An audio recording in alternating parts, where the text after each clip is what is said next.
د عمر فاروق رضی الله عنه زوی عبد الله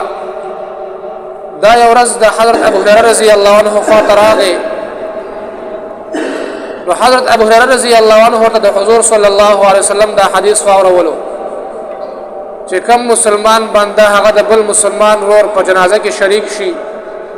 هغه ته به یو قیرات اجر او ثواب میلاویږي او چې کله هغه د پوری شریک شي یعنی د اخري وخت پورې شریک شي نو دغه انسان ته د دوه قیرات ثواب میلاویږي عزتمند ورونه قیرات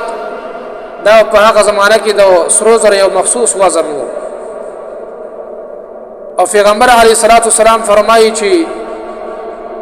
د قیامت د ورځې قیرات چې کوم دی هغه د احد د غر عمره دی بلکې د دین هم غټ دی او بیا د هغه د غټوالي صحت نه دی خودلې کله چې عبد الله بن عمر هغه د خپل فلار خواته راغی عمر رضی الله عنه خواته نو هغه ته دا حدیث واورولو نو د عمر رضی الله عنه یقین رانغی او هغه د حضرت ابو هريره رضی الله عنه خواته لاړلې ورته ویل چې دا حدیث تا په خبره د پیغمبر علیه الصلاۃ والسلام د خلینا اوریدلې دی هغه ورته وایي چې او ما دا حدیث په خبره د پیغمبر علیه الصلاۃ والسلام د خلی مبارک نه اوریدلې دی نو عمر رضی الله عنه افسوس وکړ چې کاش زمانه خو ډېر قراتونه هغه په مفت کې ضایع شوي دي یعنی د صحابه کرامو په وړاندې کې بدا یو ارزو تمنا وا چې هغه په د دین لالچ په وړاندې کې چې څنګه به زمنګ اعمال نامې ته به کوم نیک اعمال راشي دا هغه به د اخرت وو نن عزتمند ورونو موږ او تاسو هم د واعظ نصيحت په مجلسونو کې کینو او هر یو دغه اور چې پلان کې عمل چې کوم دی څومره اجر دی د نوافل څومره اجر دی د مستحبات څومره اجر دی